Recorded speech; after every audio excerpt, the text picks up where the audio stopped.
आपकी खबर, आपका फायदा में आपका स्वागत है।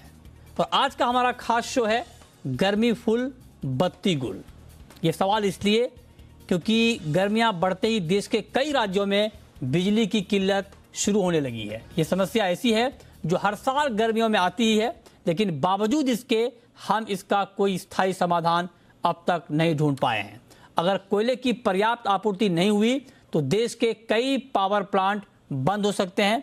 फिलहाल हर रोज 8 करोड़ यूनिट, जी हां 8 करोड़ यूनिट बिजली की कमी पाई गई है। इसकी एक बड़ी वजह यूक्रेन जंग भी है, क्योंकि जंग के चलते इंपोर्टेड कोल के दाम $150 से ऊपर जा चुके हैं। $150। और आप कल्पना कीजिए कि हम आमतौर पे $50-60 पर इंपोर्ट करते हैं, जो अब बढ़ के $150 के पार जा चुका है। आज हम बिजली की किल्लत पर चर्चा करेंगे और समझेंगे कि हालात इतने खतरनाक क्यों हैं और इससे निपटने के क्या उपाय हैं। लेकिन उससे पहले देखिए ये खास रिपोर्ट।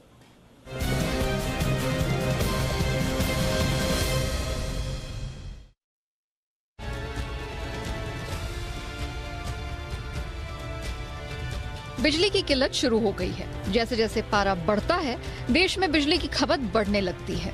सर्दियों के मुकाबले गर्मियों में खपत करीब 5 से 10% तक बढ़ जाती है, मगर उत्पादन खपत के मुकाबले नहीं बढ़ पाती। इस दिक्कत की वजहें बहुत हैं, लेकिन वजहों की बात बाद में करेंगे। पहले दिखाते हैं कि ये समस्या कितनी बड़ी है।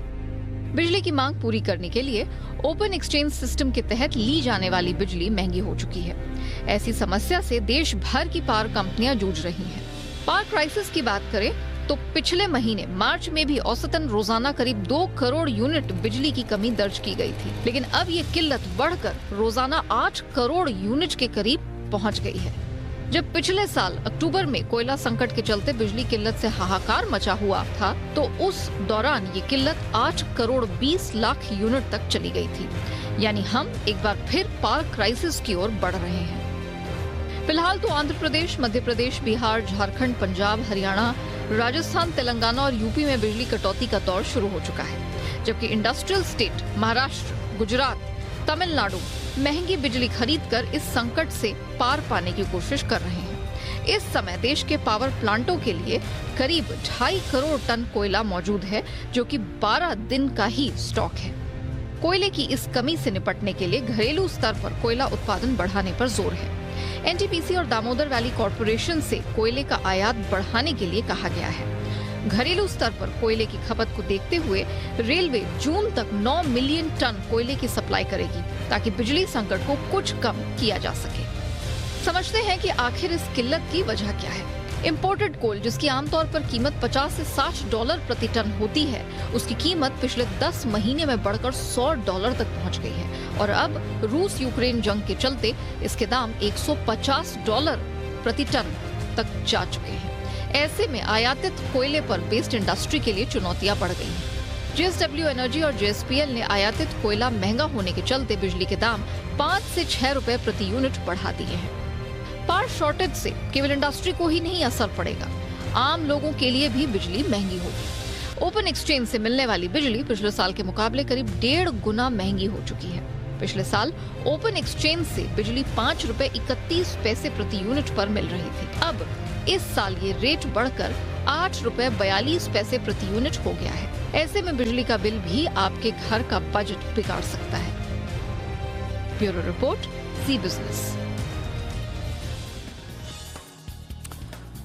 और इस खास चर्चा में हमारे साथ 3 खास मेहमान जुड़ रहे हैं।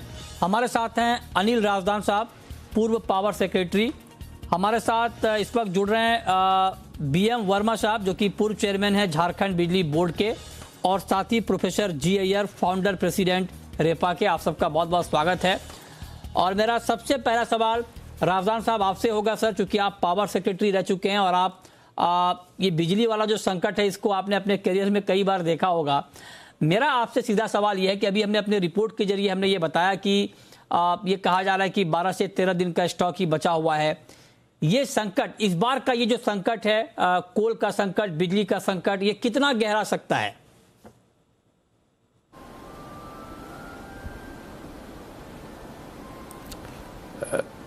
ये जो आपने आंकड़े दिए थे, मैंने पढ़े हैं। ये मौजूदा पावर सेक्रेटरी साहब के एक बयान के दौरान भी कल ये आंकड़े सामने आए थे।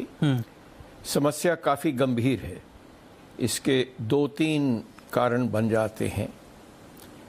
एक तो ये है कि गर्मी भीषण पड़ रही है, अनप्रेसिडेंटेड हीट कंडीशंस हैं और देश के अधिकांश भाग में, मैं पीछे एक क्लाइमेट का चार्ट देख रहा था कि अप्रैल के महीने में और उससे पहले मार्च के महीने में भी एकदम, उसके बाद बिजली, ये तापमान जो है हमारा बहुत बढ़ा है, उससे हीट वेव एकदम आ गई है। नॉर्थ इंडिया कुछ भी इसको चपेट में ले लिया, सेंट्रल इंडिया भी आ गया है और मेरे ख्याल साउथ में भी हाई टेम्परेचर्स जो हैं वो फील हो रहे हैं। सिर्फ ईस्टर्न इंडिया में थोड़ा सा रिलीफ लग रहा है। तो हाई टेम्परेचर का मतलब ये है कि आपके air conditioning loads, fan loads, दूसरे जो सारे कूलिंग, वेदर कंट्रोल, जो भी अप्लायंसेस हैं टेम्परेचर कंट्रोल, वो सारी फुल प्ले में आ जाती हैं। इसके साथ साथ इंडस्ट्रियल और कमर्शियल एक्टिविटी भी कोविड के बाद एकदम बढ़ी है। जैसे कि एक और इंटरव्यू में मैंने बताया था कि अब जो हमारे रहन सहन के तरीके हैं, वो जो नई बिल्डिंग्स हो रही हैं उनमें शीशे बहुत लग रहे हैं, इससे अंदर जो हीट है वो एस्केप नहीं हो पाती और जो लोग घरों में रहते हैं उनको ना केवल दिन बल्कि रात को भी एयर कंडीशनिंग या कूलिंग डिवाइसेस का पूरा उपयोग करना पड़ रहा है। इसके साथ साथ जैसे कमर्शियल एक्टिविटी बढ़ी है, उसमें भी हर जगह बिजली की ज़रूरत पड़ी है, चाहे इंडस्ट्रियल होए, चाहे आपके मार्केट्स होएं, ऑफिस स्पेसेस होएं, इन सब जगह एकदम इसका दबाव पड़ा है। साथ ही जैसे कि आपने अपनी कमेंट्री में बताया कि इंपोर्टेड कोल की जो प्राइसेस हैं वो बहुत पीछे बढ़ गई हैं, 2-3 गुना तकरीबन उसमें इजाफा हुआ है। और इसके साथ साथ गैस की प्राइसेस ये भी इस वक्त बहुत बढ़ी हुई हैं।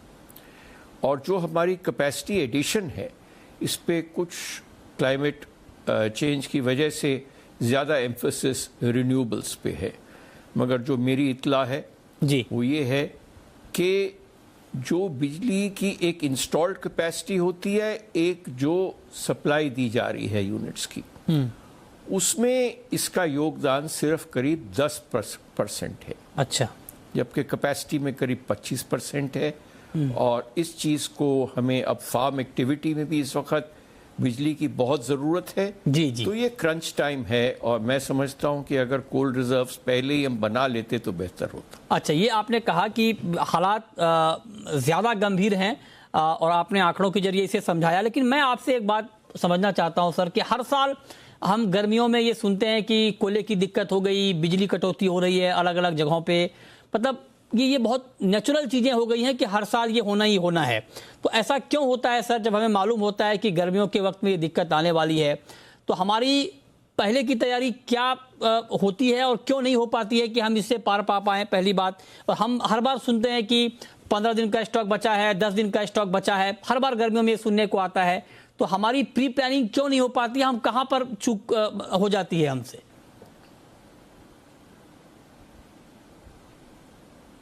जैसे मैंने बताया कि उसी कुछ सालों से वैसे हमारी कैपेसिटी, जो इंस्टॉल्ड कैपेसिटी है, वो काफ़ी अच्छी हो गई है, जो कि करीब 1 दशक या 15 साल पहले सिचुएशन थी कि हमारी कैपेसिटी में काफ़ी अभी इजाफा करने की ज़रूरत थी। वो अब सिचुएशन नहीं है। इस वक्त कैपेसिटी बहुत है मगर आइडल कैपेसिटी बैठी हुई है। साथ ही जो हम इसको एक पॉलिटिकल कमोडिटी बन गई है कि हम कहते हैं सारी पॉलिटिकल पार्टीज़ एक से ऊपर एक कंपटीशन कर करके हम फ्री पावर देंगे, हम चीप पावर देंगे, हम ये करेंगे। जो इलेक्ट्रिसिटी है वो एक इंडस्ट्रियल कमोडिटी है जो कि डिपेंड करता है कि जो उसकी प्राइसेस हैं इनपुट्स की और जिस रेट पे आपको फाइनेंस मिल रहा है प्लांट लगाने के लिए, इन सब चीज़ों के ऊपर बिल्डअप होता है। तो वो अगर आप रेट नहीं देने को तैयार हैं, आप ये कहते जाएंगे कि हम सस्ती पावर देंगे, हम बिल्कुल चार्ज नहीं करेंगे, उससे फाइनेंसेस और गड़बड़ा गए हैं। और करीब 1,40,000 तो मेरे ख्याल डिस्ट्रीब्यूशन कंपनीज का, जनरेटिंग कंपनीज को आउटस्टैंडिंग ड्यूज है, जो कि कुछ महीनों से चली आ रही है। ये स्थिति काफ़ी ख़राब है। तो इसको एक हमने इकोनॉमिक एक्टिविटी सोचने के बजाय इसको एक पॉलिटिकल एक्टिविटी सा बना दिया है, पीपल्स गुड्स। ये मैं एक समझता हूँ एक बड़ा ख़राब ट्रेंड है, ठीक बात, जो कि हेल्थ ऑफ द सेक्टर के लिए, economic health of the sector के लिए ठीक नहीं है। और जिस कीमत पे मिलेगी बिजली वही देनी पड़ेगी। अगर आप कह देंगे कि नहीं हमने 2-3 रुपए की बिजली लेनी है, 5-6 रुपए की नहीं लेनी, और जैसे आप बता रहे हैं कि इमरजेंसी में 10-15 रुपए की भी खरीदनी पड़ रही है, तो ये सिचुएशन का प्लानिंग जो है वो करना पड़ेगा। ये आपने बहुत महत्वपूर्ण बात कही है। कई बार ये होता है कि जो पॉपुलिस्ट मेजर होते हैं किसी भी सेक्टर में, किसी भी फील्ड में, वो लॉन्ग टर्म के लिए बड़ा नुकसानदायक साबित हो जाता है। ठीक बात है। अब वर्मा जी, चूंकि आप झारखंड बिजली बोर्ड के चेयरमैन रहे हैं सर, और आमतौर पर होता है कि जब इस तरह की समस्या आती है बिजली की, और चूंकि आप जहां से आते हैं वहां पर ग्रामीण इलाके ज्यादा हैं, ग्रामीण इलाकों में लोगों को ज्यादा सफर करना पड़ता है, ज्यादा बिजली कटौती होती है। शहरों में तो मैनेज हो जाता है, लोग ज्यादा पे भी कर देते हैं, और वहां पर कटौती करना उतना आसान होता भी नहीं, क्योंकि बड़े पैमाने पर आपकी इंडस्ट्रीज वहां पर होती हैं। लेकिन ग्रामीण इलाकों में बड़ा भुगतना पड़ता है सर। तो आप जरा बताइए कि उससे निपटने के लिए क्या प्लानिंग होनी चाहिए, ताकि जो अभी हम खबरें सुन रहे हैं आंध्र प्रदेश से, उत्तर प्रदेश से, महाराष्ट्र के ग्रामीण इलाकों से, वहां पर बिजली कटौती की खबरें आ रही हैं, वहां पर इस तरह की दिक्कत ना हो, इसके लिए ऐसे राज्यों को क्या करना चाहिए जहां पर ग्रामीण इलाकों में ज्यादा प्रॉब्लम होती है? मैं आपकी अटेंशन, आप ही की चैनल में अक्टूबर में मेरी डिस्कशन थी, जिसमें अनिल स्वरूप साहब जो हैं सेक्रेटरी कोर्ट भी थे। आपने एक बहुत अच्छा किया। हर साल बिजली का क्यों क्राइसिस आता है? हमारी लॉन्ग टर्म प्रायोरिटीज जो हैं वो बदल गई हैं। हमारे यहाँ एक माइंड को खोलने के लिए इतनी लंबी प्रोसेस है कि 6-7 साल लग जाते हैं परमिशंस में और दूसरे में। तो अगर आप हिस्ट्री देखें 2008 से लेके अब तक, हमारी कोल माइनिंग के ऊपर कैपेसिटी में, जो कि लगातार बढ़नी चाहिए, वो उस रेट से नहीं बढ़ी, क्योंकि लैंड को एक लेना, उसके ऊपर परमिशंस, कंट्रोल सारे करके, वो एक पीरियड ऐसा, चीज़ ऐसा है जिसको कि छोटा किया जा सकता है। अगर गवर्नमेंट मशीनरी इसको प्रेशर पे पड़े तो उसको छोटा किया जा सकता है। अब मैं आपके गांव की स्थिति में बताना चाह रहा हूँ। 2003 में मैंने पहली बार डिस्ट्रीब्यूशन सेक्टर में यूपी में ज्वाइन किया, पूर्वांचल। लखनऊ से चलते थे रात को 10-10 मील तक एक बल्ब नहीं नज़र आता था। जितने उस वक्त धरना, प्रदर्शन, मार पीट, लोगों के रोष मैंने बनारस में, इलाहाबाद में और ईस्टर्न यूपी में देखा, मैंने कभी ज़िंदगी में नहीं देखा था। तो एक चीज़ है, जो हम लोग शहर में बैठे हैं, अपने घर पे बैठे हैं, हो सकता है हमारा एयर कंडीशनर ना चले, पर हमारा फ़ैन तो चलेगा, क्योंकि हमने पीछे बैटरीज लगा रखी हैं, इन्वर्टर लगा रखे हैं, डीजी सेट लगा रखे हैं। इसी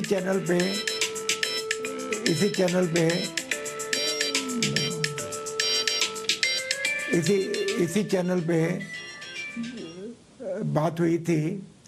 ये एक रियल इंसिडेंट है।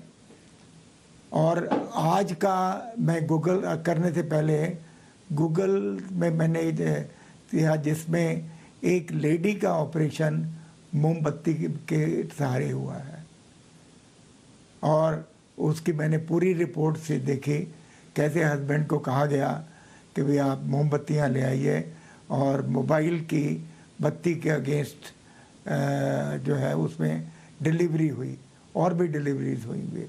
ये एक एक्सट्रीम केस है। अभी ऐसा नहीं है कि हर स्टेट में है।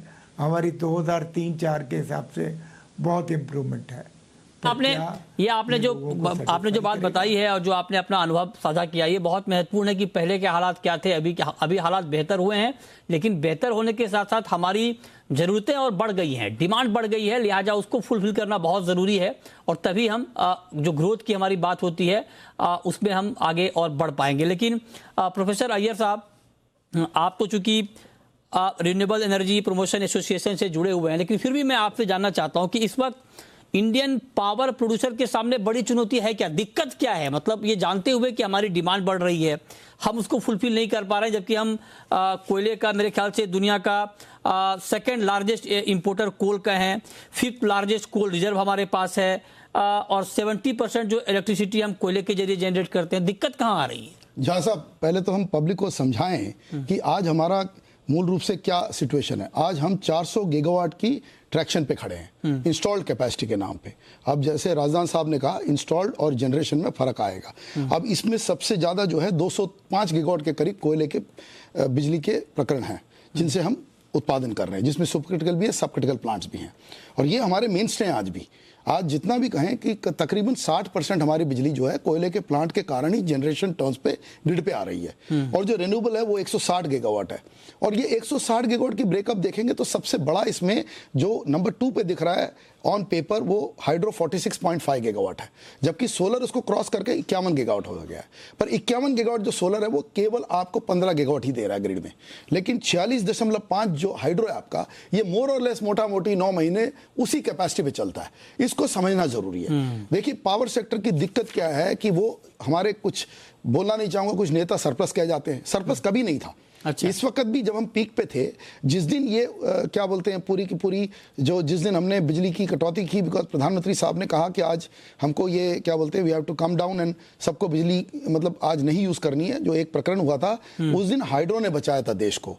तकरीबन 18 गीगावाट हाइड्रो आ गया जिससे कि इमीडिएटली ग्रिड कोलैप्स नहीं हुई। अच्छा। और उसके बाद जो थर्मल ने टेक ओवर किया। तो बेसिकली ये सारा हमारे सामने है। जब तक हम हाइड्रो की तरफ अपनी नजर ना डालें तब तक हम बहुत भारी गलती कर रहे हैं। कोयला भी चाहिए, देखिए कोल भी मेनस्टे है। अच्छा, कहीं ऐसा तो नहीं, जो बात आप कह रहे हैं, कहीं ऐसा तो नहीं कि अल्टरनेट एनर्जी की तरफ फोकस ज्यादा होने से या उसकी बात ज्यादा होने से जो हमारा परंपरागत सोर्स है पावर का, उसके ऊपर फोकस कम हो रहा है? काफी वक्त से हमने सुना ही नहीं कि थर्मल पावर पर कोई नया प्रोजेक्ट आया है। नहीं, देखिए क्या प्रोजेक्ट आ रहे हैं, शायद ये हम लोग भी डिस्कस नहीं कर रहे हैं, ऐसा नहीं कि प्रोजेक्ट नहीं आ रहे हैं। अच्छा। पर जिस पेस पे आने चाहिए, देखिए मेरा एक बहुत बड़ा क्लाइमेट एक्शन के ऊपर मेरा क्वेश्चन है। ये सवाल मैंने यूनाइटेड नेशंस की inter government panel on climate change को रेस किया, उन्होंने मेरे को प्रॉपर जवाब नहीं दिया। बेसिकली क्या है कि हम कहते हैं भारत पोल्यूटर है। भारत किस प्रकार से पोल्यूटर है? भारत 205 गीगावाट बना रहा है, उस समय तो 200 गीगावाट था। ठीक है। अमेरिका 400 गीगावाट बना रहा है कोयले के पावर प्लांट से प्रकरण से, और चाइना जो है 850 से 1000 गीगावाट बना रहा है। तो वहां पर भी हमारी रिप्रेजेंटेशन ठीक नहीं हो रही क्लाइमेट एक्शन में, हमें एक पोल्यूटर कहा जा रहा है। जबकि भारत जब तक, और भारत की जनसंख्या देखिए 138 करोड़, चीन की 140 करोड़ और अमेरिका की 33 करोड़। हाँ। तो 33 करोड़ की कंट्री 400 गीगावाट कोयले के प्रकरण को चला रही है, तो हमें क्यों रोका जा रहा है? तो मैं रिन्यूएबल एनर्जी का एसोसिएशन का प्रेसिडेंट होकर भी कहना चाहता हूं कि मैं रिन्यूएबल चाहता हूं 60% शेयर बाय 2030 हमारी भी टारगेट है, पर मैं नहीं चाहूंगा कि वो 40% जो कोयला आना है which is needed to double the 205 to 400 gigawatt, इसको ना रोका जाए। हाँ, राजदान साहब, मेरा आपसे सवाल यही होगा कि जो आपने पहले शुरू में कहा कि ये संकट और गहरा सकता है, ये संकट और ना गहरा है और हमें बहुत ज़्यादा बिजली कटौती का सामना ना करना पड़े, इसके लिए आपके पास तत्काल कोई फार्मूला है क्या, जो सरकार अगर अपनाए या राज्य सरकार अगर अपने लेवल पे करे तो हम इसको टाल सकते हैं, इस संकट को? राजदान साहब।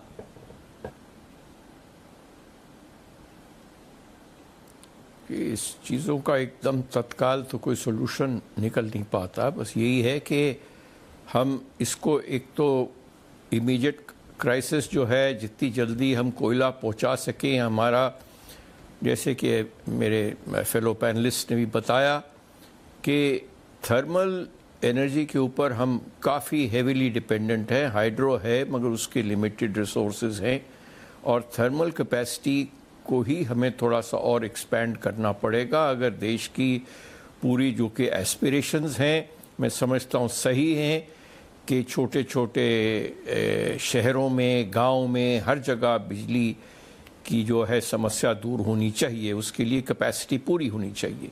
कैपेसिटी हम के चूंकि साथ कोयले का आपको इंपोर्ट सही बहुत ज्यादा प्राइस करते बिजली की हैं देनी पड़े। जी, आपने बहुत सही बात कही सर। हम चूंकि अभी करीब 25 मिलियन टन कोयले का इंपोर्ट करते हैं एनुअली, इंपोर्ट पर हमारी डिपेंडेंसी कम हो चुकी है। अभी इंपोर्ट हो रहा है, इंपोर्ट काफी महंगा हो गया, 3 गुना हो गया, $50 से बढ़कर $150 के स्तर पर पहुंच चुका है हमारा इंपोर्ट पर टन। इंपोर्ट पर डिपेंडेंसी कम हो, क्या उसके लिए हमारे पास अभी रिसोर्सेज हैं सर? हम अपना उत्पादन बढ़ा सकते हैं कोयले का? नहीं, हम देखिए बढ़ा सकते हैं, मगर कई हमारे जो प्लानिंग में कई प्लांट्स, कोस्टल प्लांट्स लगाए गए हैं, उनका यही था कि वो इंपोर्टेड कोल पे बेस्ड थे। हम अपना पूरा कोयला ला सकते हैं, मगर उसकी भी कोई लिमिट्स हैं। तो जब इंपोर्टेड कोल की चीपर प्राइस होती है, लॉन्ग टर्म टाई अप्स हो सकते हैं, उस वक्त ये हो सकता था। मगर हमारे अल्ट्रा मेगा पावर प्लांट्स भी इंपोर्टेड कोल पे कुछ बेस्ड थे, तो ये हमें फेयर मिक्स करना पड़ेगा। दूसरा, न्यूक्लियर एनर्जी के ऊपर हमें एज बेस लोड एनर्जी थोड़ा और तेज़ी से काम करना पड़ेगा। मैं पढ़ रहा था कि ब्रिटेन ने एक दफ़ा जो गुड बाय कह रहा था न्यूक्लियर को, अभी वेरी रिसेंटली कहा है कि हम 6-7 नए न्यूक्लियर साइट्स खोल रहे हैं और प्राइवेट सेक्टर को वहाँ इनवाइट कर रहे हैं। तो बेस लोड पावर एक आपको चाहिए।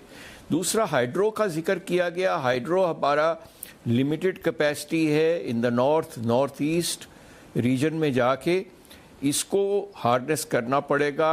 नेपाल और भूटान से इंपोर्ट्स जो हैं वो फ्यूचर में बढ़नी चाहिए। हमने ट्रांसमिशन हाईवेज ऑलरेडी उन पे काम शुरू किया हुआ है। जैसे जैसे ये होएगी तो उससे एक तो क्लीनर पावर है और बैलेंसिंग भी पावर का बहुत इम्पोर्टेंट इसका रोल है। मैं जॉइंट सेक्रेटरी हाइड्रो भी काम कर चुका हूँ और ट्रांसमिशन। तो ये दोनों चीज़ों पे हमें एम्फेसिस देना पड़ेगा। मगर बॉटम पे ये है कि ये इंडस्ट्रियल कमोडिटी है, इसकी एक प्राइस है, और इसको जो हमने एक पॉलिटिकल टूल बना दिया है। कोई कहता है मैं फ्री पावर दूंगा, मैं इतनी सस्ती पावर दूंगा, ये दूंगा, कहाँ से लाओगे? वो उसकी कीमत है।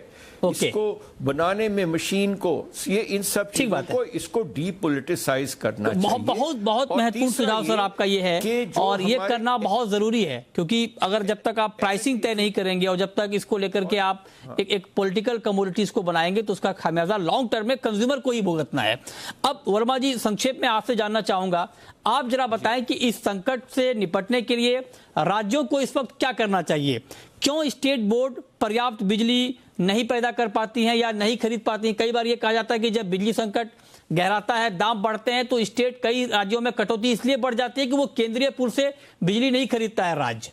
तो राज्यों को इस वक्त क्या करना चाहिए, प्रॉम्प्ट एक्शन सर, स्टेट की तरफ से इस संकट को दूर करने के लिए?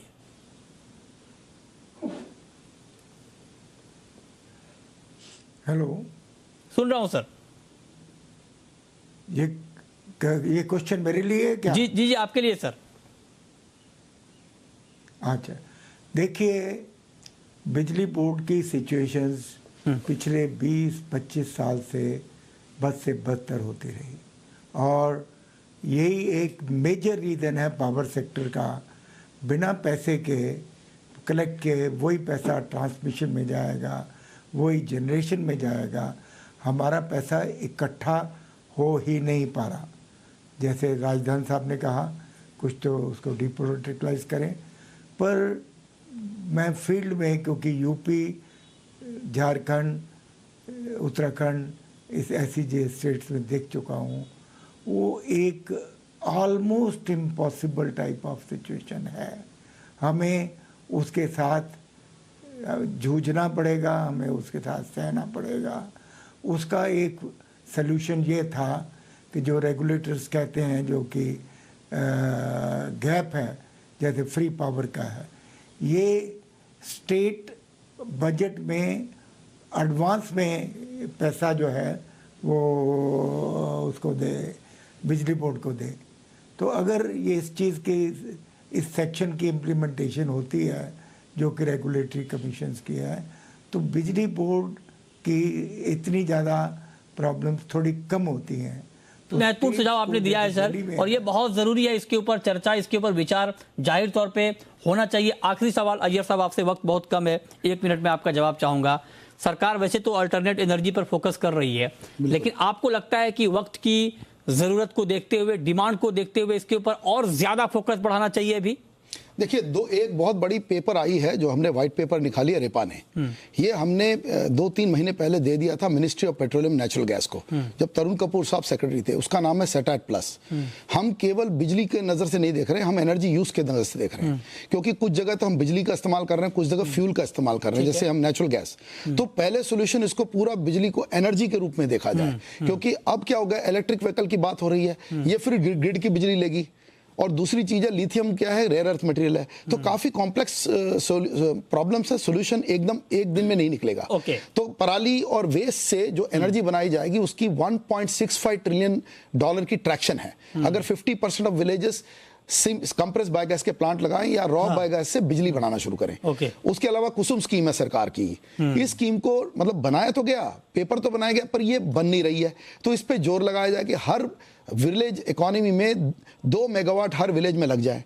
ये कुसुम स्कीम के हिसाब किताब है, और एनर्जाइज हो जाए एग्रीकल्चर पंप सेट। ठीक बात है। तो ये अगर आप सिंपल लो हैंगिंग फ्रूट पे काम करें तो ये बिजली संकट नहीं बनेगा। अच्छा, ये देखिए, कुछ महत्वपूर्ण सुझाव आया, क्योंकि हमारे साथ इस पैनल में एक्सपर्ट बैठे हुए हैं पावर सेक्टर के। उन्होंने अपने अपने हिसाब से अपना एक्सपीरियंस भी साझा किया है और सुझाव भी दिए हैं कि क्या करना चाहिए ताकि हर बार हमें इस संकट का सामना ना करना पड़े। बहुत शुक्रिया अनिल राजदान साहब आपका, वर्मा जी आपका, और प्रोफेसर जी अय्यर साहब आपका हमारे साथ इस खास चर्चा में जुड़ने के लिए और बताने के लिए कि पावर संकट से हम कैसे निपट सकते हैं।